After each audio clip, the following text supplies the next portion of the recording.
Et voilà, comme chaque semaine, on a appris à se taire. Maintenant, on va apprendre à parler. Quelle est cette citation, Rav Benloulou, pour cette semaine? Dites-nous tout. Bonjour mon cher Fabrice. La Bonjour. nouvelle citation du jour. Alors, le Maggid Mimezrich.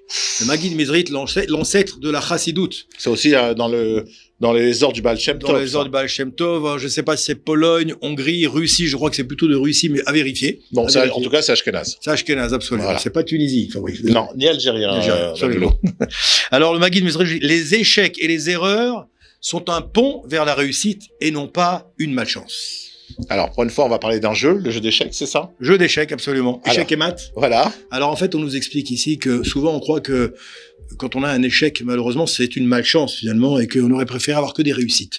Le rabbi ici nous expliquait qu'on apprend plus de ses échecs finalement que de ses réussites. Alors, ce que je cite à chaque fois, dans Le Roi Lion, d'accord? Comme Rafiki le singe, il mettait un coup sur la tête de Simba. Oui. La première fois, il prenait le coup. Ah. D'accord? Et quand il voulait lui remettre le coup, la deuxième fois, eh ben, il baissait la tête.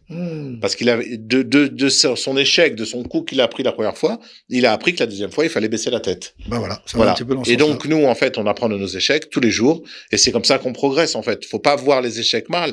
Bon, déjà, si on se met dans la peau de Ish Gamzu, déjà, on dit Gamzu les Tova. Absolument. Quand ça nous arrive. D'accord? Et faut pas baisser les bras. Au contraire, c'est de ces échecs qu'on progresse. Est-ce que j'ai bien interprété la C'est citation? une très bonne interprétation, Fabrice. Le rabbi nous explique en vérité ce qu'il faudrait presque arriver à faire, c'est mettre ses échecs en avant et non pas ses succès. Parce que finalement, c'est par les échecs qu'on va progresser, c'est par les échecs qu'on va grandir et c'est par les échecs qu'on va finalement arriver au but qu'on s'est fixé, même si effectivement il y a eu des embûches sur le chemin. Vous voyez? Très bien. Comme si maintenant on devait, par exemple, au lieu d'aller, on va voir un grand professeur de médecine, au lieu que sur sa carte, il y ait marqué que ses réussites, il y aurait que ses échecs. Voilà, j'ai tué 3 personnes, j'ai réussi.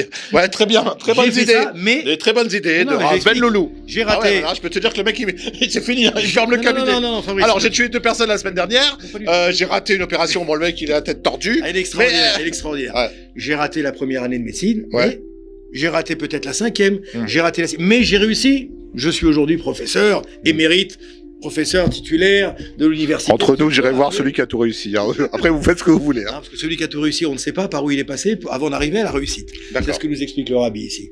Mets en avant tes échecs. En tout cas, les échecs et les erreurs sont un pont vers la réussite. Ça ne veut pas dire, mais pour réussir, il faut avoir effectivement des succès. Mais les succès, s'ils ont été parsemés d'échecs, c'est pas une malchance.